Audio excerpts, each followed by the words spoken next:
much so. So then is the barrier to entry, is it the cost of training? Because like I know a simulator is not cheap.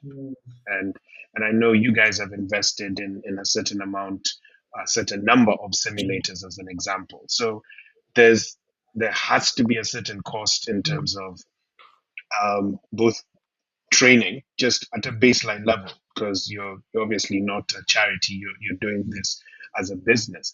But when you factor in the cost of the simulator, when you factor in the cost of the people that run the simulator and train people, then you factor in the cost of operations of that, there's a barrier to entry in terms of cost, while still staying competitive and running a sustainable business. What do you think are some of the ways that that barrier to entry could be mitigated? The I, cost, the actual cost of training. I'm certainly smiling, and I'm looking at Harrison here because he's going to smile at what I'm telling you now. Sometimes I feel like an insurance salesman. I feel like an insurance Okay. salesman. Sometimes I feel when I go Yeah. and talk, and I say this respectfully, when I go talk to my clients, I often feel like I'm presenting a grudge purchase. I often feel Okay. that when I go to an operator and I say, you will need, Mr. Yeah. Operator, to spend X amount of US dollars in the next 2 to 3 years in not just Hmm. developing new crew, but retaining your current crew. I really feel like an Right. insurance salesman. And and and this is the thing. I think we've got to change the mindset. We've got to understand. And I think often the airlines do that. EK raised a question just now, and it was a very pertinent. I don't know if you two have seen it. Operators purchase Yeah. aircraft without the thought of training pilots is absurd economic sense.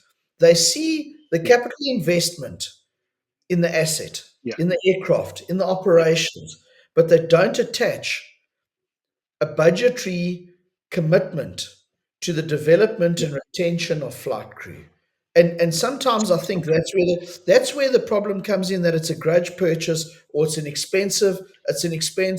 If you consider the investment that needs to go into to crew development versus the Yeah. expense in maintenance versus the expense in fuel or ground services to in support of the operation, it's really considering the safety aspect, it should Hmm. get more priority from an operator. So to answer your question in short, I think the operators again, and I lay the blame squarely on the operators, and I'm not fighting with my clients.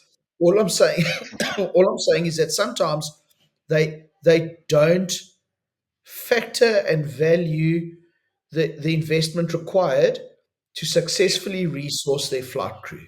That's all I'm saying. Okay. Okay. Okay. So is that a question about short planning horizons or poor planning, or is it a question of some of the people that are maybe signing the checks and approving certain things not being sufficiently aware of what's required? I think, Harrison? Andrew, I think the industry is naturally trying to take shortcuts because they Exactly. Okay. believe that there will be people already cooked and ready in the market. So even if I'm Right. bringing a new type of aircraft, I don't need to develop anybody. I just consult a crew resource company, and they're going to bring me people, and they think Yeah. that's going to save you money. But if you think of all Hmm. the extra benefits that you're giving, you realize that if Hmm. this could have trained your own crew for the next one. Mm. So I believe that this approach that is being used by the operators it's really Yeah. hurting the industry. I still don't believe there's pilot shortage Yeah. in the system. There are so many people who have pilot licenses, but they're not being offered jobs, and they're not even being factored into the airline planning. The best way, like Okay. you said, there was this, you asked a question about why people transition into the other places. For example, if even those are even the very experienced ones, and if you want to tap into the future of the aviation industry, you should look at the ones who are up and coming. Yeah, of course, Hmm. somebody have been flying for 15, 20, 30 years, and if they want to just obtain some experience some other place and they'd like to go, you might want to say that they've done their time. But what about the young generation that is running away? Why? Because, like Trevor said, I remember in Fly Dubai, they tell you that you can come in and within 2 3 years they can you can get your command, and like he said, Mm, you can be mm, in the same airline for so many years and they are not even promoting you. mm, So they will definitely do what they will definitely leave, But other than that, because remember, we all know that the ultimate, the ultimate, the ultimate level every flight crew want to get to is to command their own Yeah. aircraft. Okay. Nobody, we all know the differences. It's like, let's say that you're working in a department. You want to one day be a head of department. So nobody's even complaining about the salary when knowing that you're a second officer, now you become a first officer, senior first officer. Nobody's complaining about that. Everybody want to have a path to the time where they will also have their own aircraft to command. But Yeah. if they cannot see clearly that path, that is where a lot of people get frustrated and then mm, they leave. But this Okay. shortcut the S- industry is taking, where they are not willing to train their own people and yet they are doing fleet planning, is really hurting the industry so badly. Okay. Okay, so there's some planning horizons that need to be looked at, and people need to stop circumventing proper process and actually factor proper resourcing and training and mm. development into that. Okay, so that we're not the harbingers of doom and gloom. Who would you say is getting it right on the continent? It doesn't have to be one carrier. Who are the carriers that you would say are getting it right? Obviously, Ethiopian Airlines is getting it right. Rwanda is getting it right. Yeah. Yeah. I will not fault these two at all. I don't know Okay. if Trevor, because he is on the ATO side, he might have other operators as well. Hmm. So here's an interesting thing, Harrison, and I don't know if you're aware of it. So Roger Foster is the CEO. Well, he's now the departing CEO of Airlink in South Africa. Hmm. Hmm. Shrewd businessman, runs it with an iron fist, got control of the business, and he's on top of his day-to-day operations. He actually, a while ago, a couple of years ago, it was rumored that he was battling with crew retention. The Okay. Middle Eastern carriers were coming into South Africa, running pilot road shows, and just cherry picking his captains, and he couldn't manage it. He could not manage it. One month he Hmm. lost 12 captains. The next month he lost six captains. And it became a problem, more a problem of resourcing in anticipation of him, this natural attrition, if you want to call it Okay. natural. You know what he Yeah. did? He went to Emirates and he actually struck up an agreement with them and said, "We will agree to present you with certain of our crew at a certain stage. When they've delivered 3 years of command with us, we will actually assist you. We'll actually Okay. support you in your recruitment." And that was a solution. To me, that was clever. Right. What it did is it gave him the ability to forward manage his retention, Hmm. so he could forecast how many new crew he had to develop on a monthly or yearly basis. But at the same time, what it did also create is it then creates the caveat where you also continuously managing your development. So now all of a sudden you know that your attrition is going to be X amount of captains every year. Great. So that then creates Right. the cycle. And now we're incentivizing our first officers with, as Hmm. Harrison said, yeah, with the 3 to 4 year command life cycle, you can anticipate it a lot better. You can enlist Okay. command upgrade programs, and you can actually plan against that. It is a more exacting science than sitting back Yeah. and wondering how many resignations you're getting in a month. So so without all the doom and Okay. gloom, that was a good model. That was a good model Yeah. that works. I think Okay. the, I think the other thing is as well, and I just want to say this is Ethiopian. One of the other things, and I stand to be corrected, but my understanding is Ethiopia has a long service or a long term retention incentivization scheme. So they actually Okay. incentivize beyond things such as command upgrade or time to command upgrade, or building your aviation career within the company. There's other caveats. They have a long term, I think, a 5 year retention incentive where if an individual stays for 5 years and beyond, there's X amount of incentive, be it on package, be it as a Right. one-off incentive. So that's also the other thing that operators can do, and they can budget for that and they can Yeah. functionally work on that. Because at the end of the day, the cost of replacing crew, especially commanders, versus retaining them, Mhm. it'll always come out cheaper to retain the Okay. resources you have. Yeah, so that's a very interesting approach that Roger took, and what you're saying with Ethiopia. So it seems like it should be a more. It actually comes back to what you mentioned earlier about having the conversation with the pilots to understand what is it that's driving you to leave and what is it that it would take for you to stay. But now furthering that a step further and going to the source of your problems, quote unquote, to say, listen, can you guys are going to need pilots, and you can help me create a pipeline such that Yes. even those crew that are getting a little bit antsy because like I know Roger and I know his fleet. By the time you've progressed, it's a mainly Embraer fleet, so you will Yeah. be, at least for the moment, uh, you're operating one type of aircraft, and maybe after a few years of doing that, someone might want to try a different type of aircraft, a bigger aircraft, maybe uh, intercontinental flights where you get to see Definitely. places that you haven't been to before.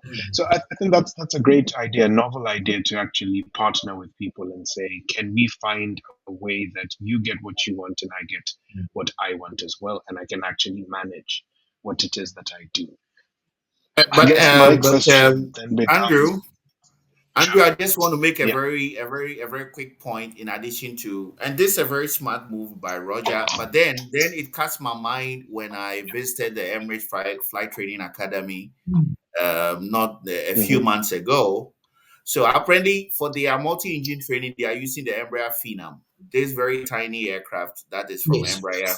From so that is where they begin to transition those young boys who or young girls who graduate from the Emirates Flight Training Academy straight onto the 777s to fly. So in my mind, okay, I'm just looking and just reflecting on the fact that, oh, if these guys are transitioning from the Phenom onto flying these 777s, and I have an Embraer 190 or 170. I think it makes a very good a deal partner, prepping these people into that pool. And this is really a yes. very smart move by Roger. Yeah. Yeah.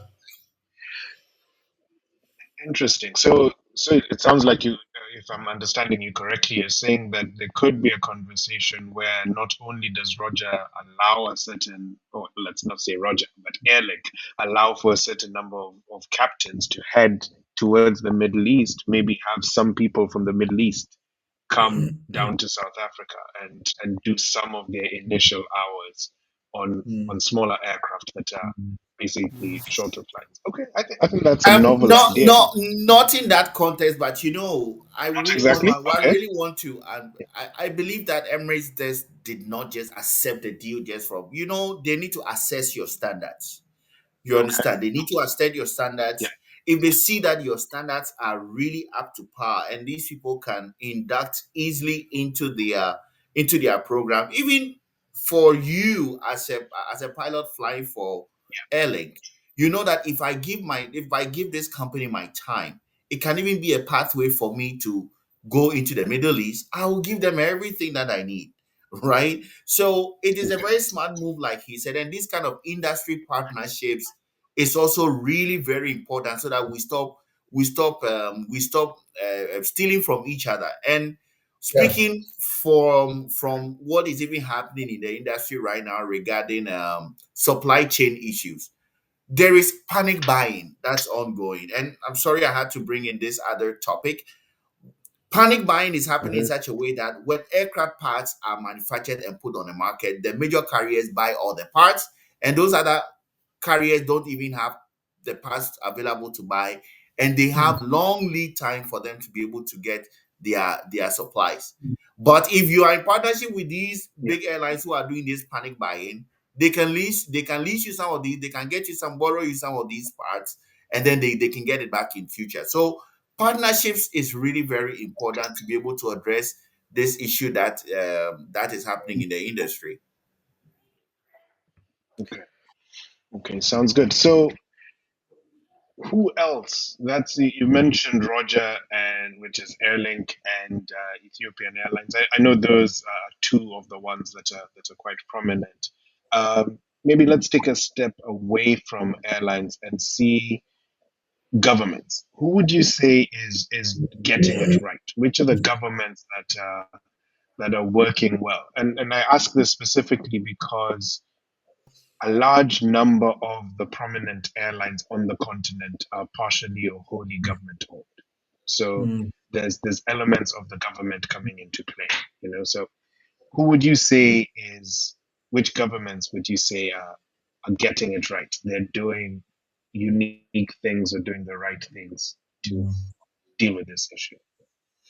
So historically, in my previous life, I worked for 43 Air School, which is an ab initio training school, and we had a very very successful Okay. program with Kenya Airways, with KQ. KQ, Paul Okay. and George. I see he was on the invitee list, himself and Captain Joseph Apiri. I don't know if you've ever met Joseph Apiri, but they ran a very Mm. robust Kenyan developmental cadet scheme. It was a very clever. It was a Okay. tri relationship or tripartite sort of agreement where the airline was the provider Mhm. of the guarantee of employment. So Kenya Airways committed and issued Okay. these candidates with a commitment to employer firm that if you qualify with X, Y, and Z and Yeah. you're successful in your training, you can come back and you guaranteed a salary at this level as an entrance Okay. junior first officer. Great. Then what happened Okay. is the Bank of Kenya, then were the ones that put up the funding for the cadets. So these are cadets that were successful in the recruitment, could provide that letter to the bank would fund their training. So that they Right. provided the bond. But the beauty of it was the bank understood that they wouldn't expect the student to start servicing that bond until 14 or 15 or 16 months time when he physically started earning his salary as per his letter of Mhm. guarantee. And then the third partner Right. in this, and this is where it was really, really a great success story. The third partner in this was an insurance element that should the Mhm. candidate be successful in qualifying, should the candidate be Yeah. washed early on in his training, and let's say he's lost or he's invested of the bank's money, who he's not going to be employable to be able to pay it back, he should be unsuccessful. The insurance company then stepped in and underwrote the loss.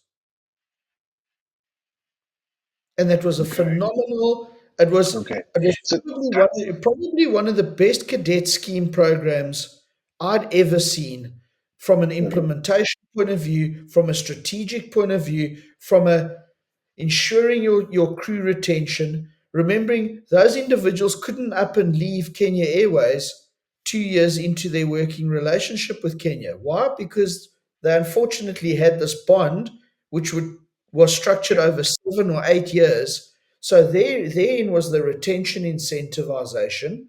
But at the same time, Okay. it was a successful funding model and an underwritten in the event of unsuccessful training that the airline wasn't exposed. Wonderful, wonderful example. Probably the only one I know on the African continent that really was a model of success. Which begs the question, and I do remember that Mm, program in my past. I have had some agreement with Kenya Airways. I think more people done the same or similar. mm, Because it looks like there's an element of win-win for everyone that's involved. As an airline, you want to grow, and therefore you now have a pipeline of people that will go through training, and so you have a steady stream of second officers, junior first officers that will come every few months. Then, which I think will even cover things like retirements and attrition and so on. The banks, obviously, I'm sure they're not giving the loans for free. There's an element of interest in that. And from an insurance perspective, I'm sure there's an insurance premium that's factored into all of those economics. So it works for all the parties involved. And obviously, the training institution gets paid for providing training services, and they have a steady stream of cadets that are going to join. So, why wouldn't more people do that? Why wouldn't more airlines build similar program? And better yet, is there an opportunity to maybe approach someone like a financing institution, like I know in South Africa you have your Nedbanks and Investex who are very involved in aviation, and start creating like a bespoke program that is Yeah. then offered to an airline as a program. Is that an opportunity? I think your limiter again, and I'm going to come back to what I Yeah. said in the beginning, is that your operators are not Mm, taking the necessary action in implementation of these type of programs. I think the okay. operators have themselves to blame by and large. And again, it comes back to the adage of we'll sit back, there's adequate crew that will come through, there's adequate 1,500-hour pilots waiting for us to run a call for CVs, waiting for us to call on experience.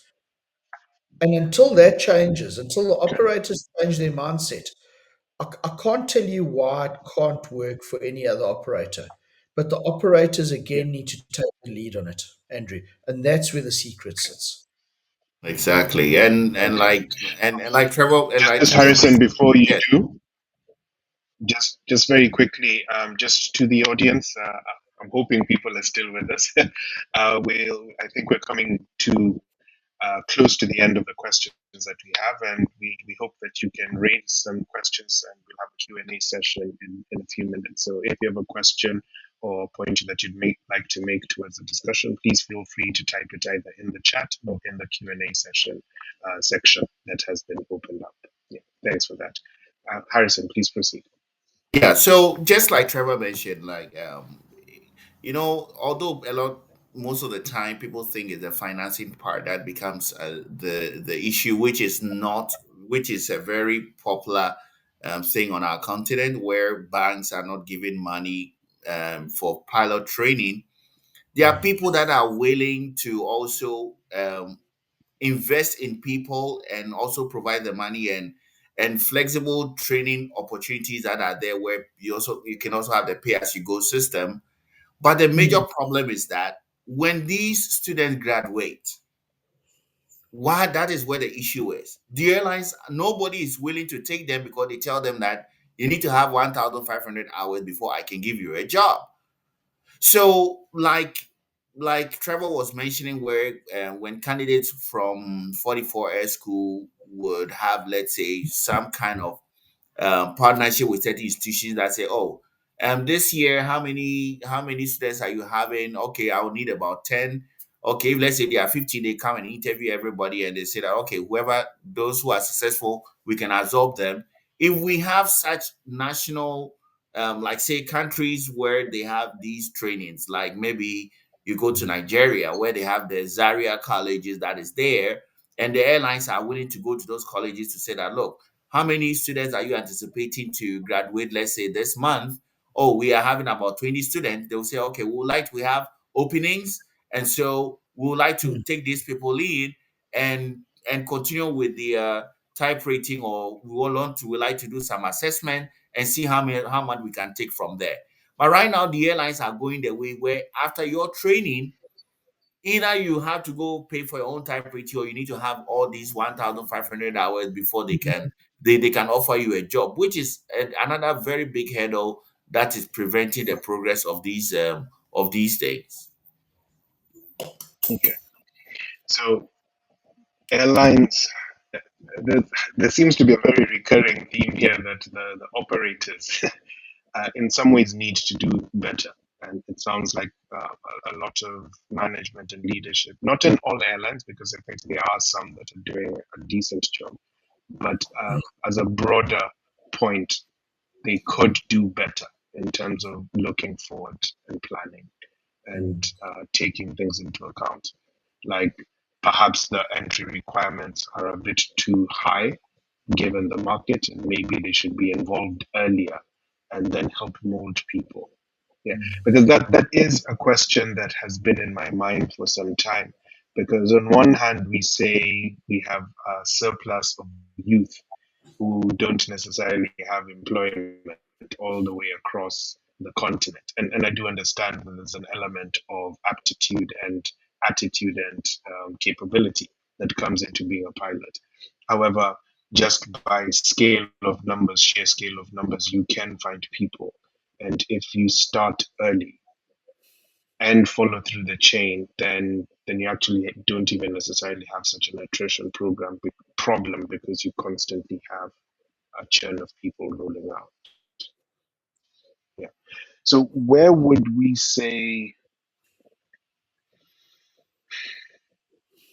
given the cost of investment, given like how much a simulator costs, how much, even if you're just going to be doing training with a basic turboprop aircraft to start, who's the best person to invest? I mean, the airline, yes, should invest. In some situations, they're not necessarily doing as well, and in some situations, I think they can't. Like I know for a fact Kenya Airways hit some financial headwinds, and the problem was, as much as they liked the ab initio program, they could no longer afford to underwrite it. Which is a separate conversation for another day. So True. who should invest? Should it be governments? Should it be other private institutions? It's. It's an open question. Yeah, uh, go ahead, I, Trevor. I think perhaps it's not about investment. I think the person that should Hmm. invest is the person themselves that is wanting the career in Okay. aviation. I think I think the investment should always, if I want to go and study BCom, I go to university. I I fund Hmm. that myself. My parents pay for it. I go to Yeah. university. I'm investing in my own future. That's not the Yeah. challenge. I think it's the enabler. It's about the airlines going to the banks and saying, Okay. you finance every other aspect of our business. You Hmm. finance our aircraft. An airline and an operator doesn't go out and pay cash for the aircraft. They're financed. Yeah. Hmm. We need you to help us by financing the development of our flight crew. And I think that potentially from a point of understanding, that may be the fastest solution out of all of them. Right. Okay. So being deliberate about it, reaching out and saying we're going to structure something that's Exactly. deliberate, and we're talking to our financiers not just about the hard assets, but also the development of the resources that help us operate. Okay. True. I think that's a novel idea. I haven't seen any questions yet from the audience. So if there's anyone online that has a question or comment, we're happy to take them. Maybe as we wait for that, um, Trevor, Ryan mentioned that Alt Academy is doing certain things at a development level in terms of working in partnerships. Could you tell us a little bit about that?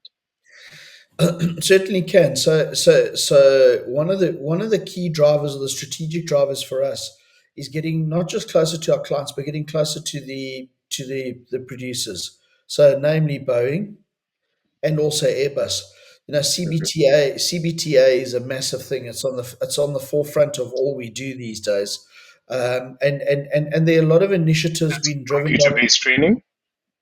Yes, and Okay. it's a big driver. It's a big driver at the moment through Boeing flight training services. And again, the same principles have been driven by Airbus.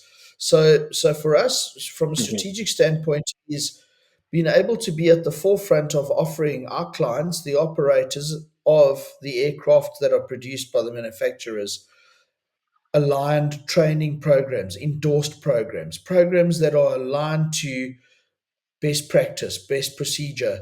So from Alt Academy, in terms of what Ryan was alluding to, is a lot of that. I think I think there's a lot of overall service from a commercial standpoint, and I don't want to bore you with this, but from Alt Academy as a Hmm. packaged services company, it's about us going to clients and making their lives a lot easier. Being able to go to an operator and say, how do we help you develop your cabin crew? How do we assist you and help you develop your ground crew? How do we better manage your recency and your recency requirements going forward? It's about packaging the holistic thing and not just delivering type ratings that I think Ryan was alluding to as well. Okay. Okay. Okay. No, that's brilliant, and I'm glad that you're taking that effort and working with the different people.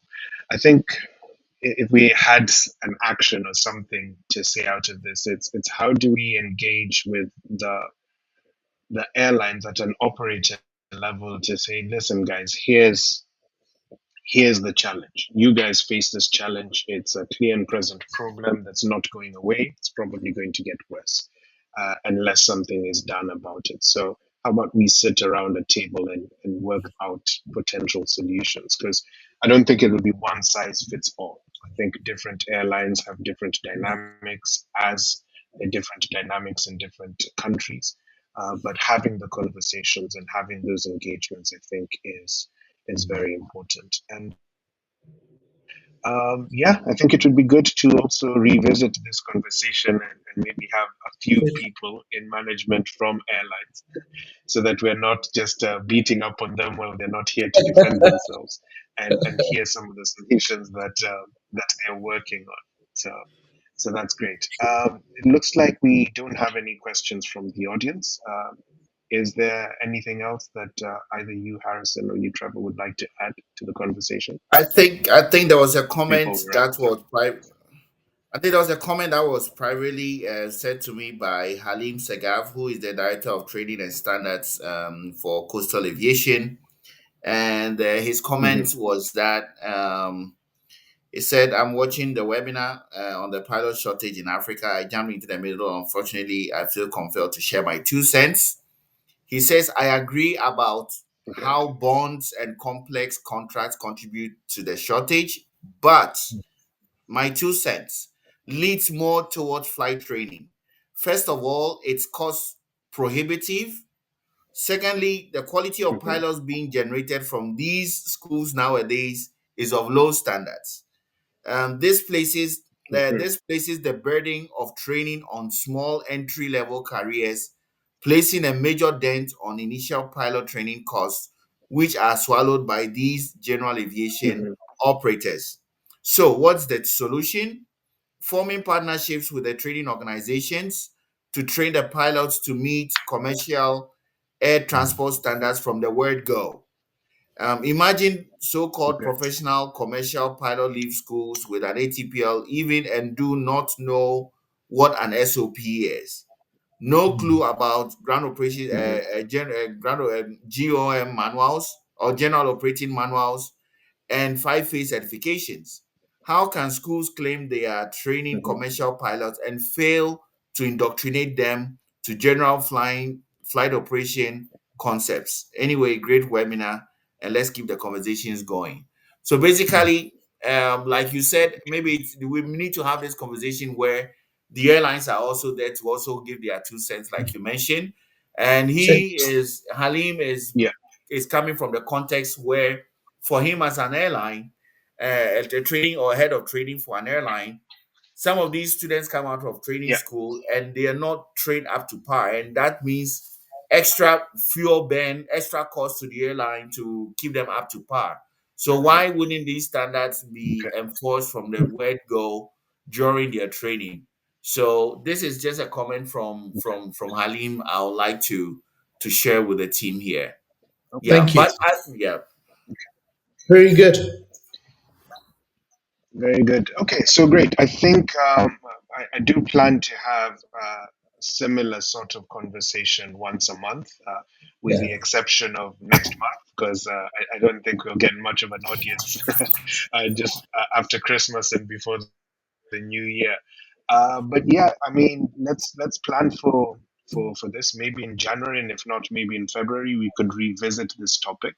Um, Gentlemen, if you're available and willing to join, maybe you can send out the invitation and we can have this conversation again. And this time, have a couple of airline pilots here, but Mm. also some of these training, directors of flight operations and heads of training institutions from the airline's perspective, and put this to them and see how much of what we're saying they would agree with. So we can plan for that later. But in the meantime, thank you very much for your time. Thank you for the conversation. It's been good. I've enjoyed and learned a few things that I didn't know before, so that's great. And maybe as a parting shot, Trevor first and Harrison next, if you could close us off before we move to Mm. the last.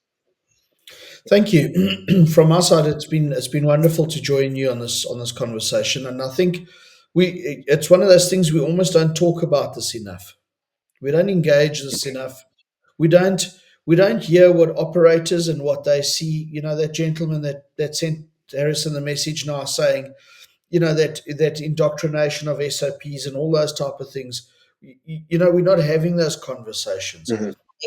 It's not just a case then clearly of the operator taking ownership or training, but also the fact that of non-deliverance of requirements, and there's a mismatch, and and these conversations are what going to bridge those gaps. So from our side, very fruitful. Thank you very much. Thanks everyone for inviting me. It's been a privilege for me You're welcome. to meet you and be involved, and I would certainly like to be involved in this forum going forward. So thank you very much. Thanks a lot. Thanks for coming. Harrison, Yeah, and I would also like to thank you, Andrew, for the opportunity to speak in this forum. And like you said, and from the word go, if the moment the airlines are involved in the training, it will skew the training standards, because the training institution already is providing the very basic that will graduate everybody. It's on the Mm. job market out there that the real job really starts. So if the airlines are not interested in approaching these ATOs to kind of like and if to wanting to pick pool of pilots from them, where they might even include in their course module some kind of airline indoctrination training that is going to be commensurate to their standards of training, obviously then they would also continue to take these shortcuts where they already want already cooked pilots, which I believe is what is stifling the market and is preventing the young ones who are also coming out of flight training school also getting the opportunity to also grow. But I believe that every country needs to have its own pool of pilots that have come out from flight training school, so that the airlines can also go in there and interview some few people to be able to induct them into the airlines, so that it can bridge this gap of pilot shortage that we think is really happening, or we've been seeing is being mentioned globally. So thanks very much, Andrew. Thank you, great. Andrew. Thank you very much, gentlemen. It's been very good. So this has been a conversation on the Africans in Aviation platform. We shall be continuing such conversations, not always about pilots. We will touch on different topics. We're leaning towards having a conversation about what it takes to start an airline. So some of the five step processes that were mentioned here, and we'll try and get a few people on that can tell us what the experience has been in setting up a new airline.